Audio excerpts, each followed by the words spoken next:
dans la situation qui est la nôtre, qu'est-ce qu'on essaye? Tu sais, c'était c'était Roosevelt qui, au moment de la crise aux États-Unis, dit le peuple ne nous en voudra pas d'échouer, mais il nous en voudra de ne pas avoir essayé. C'est ce que fait Macron? Nous devons essayer quelque chose. Non, je ne pense pas que Macron... Macron, alors là, bon, tu vois, le problème, si tu vas mettre sur Macron, on peut y passer... On aurait pu faire la totalité de l'entretien, ça aurait été un vrai fil conducteur.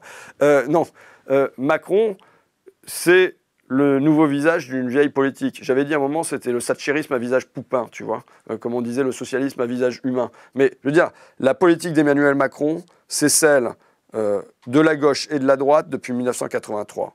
En 1983, François Mitterrand doit faire un choix, c'est est-ce qu'il sort du système monétaire européen, est-ce qu'il instaure du protectionnisme, ou est-ce qu'il se résout à une politique déflationniste, une politique de mise en concurrence des salariés français avec les salariés européens. Bon, voilà.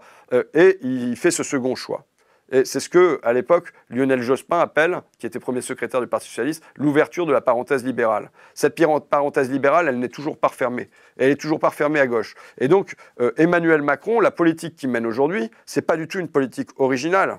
Il la mène avec plus de force et plus de virulence que ses prédécesseurs, sans doute. Mais je dirais que c'est presque la phase terminale d'un processus. J'espère, tu vois, peut-être que c'est une fausse espérance. Mais c'est pousser à bout la logique de 1983. Mais je ne vois pas grand-chose de neuf dans sa politique sur le terrain économique et social.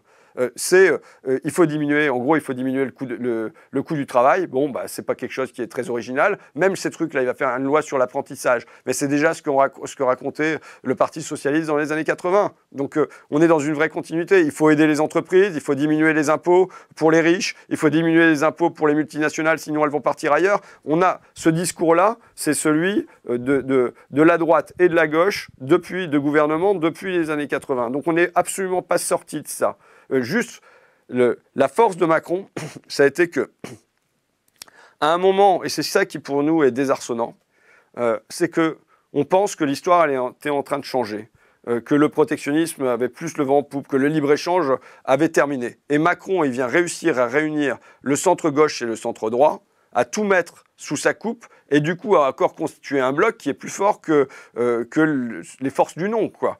Et donc, il réussit ce truc-là en faisant fusionner les deux centres, on va dire. Et donc, ça représente une vraie puissance. Mais sur Il a bien niqué quand même. Hein. Oui, oui, tout à fait, mais pas que... Enfin, je veux dire, quotidiennement.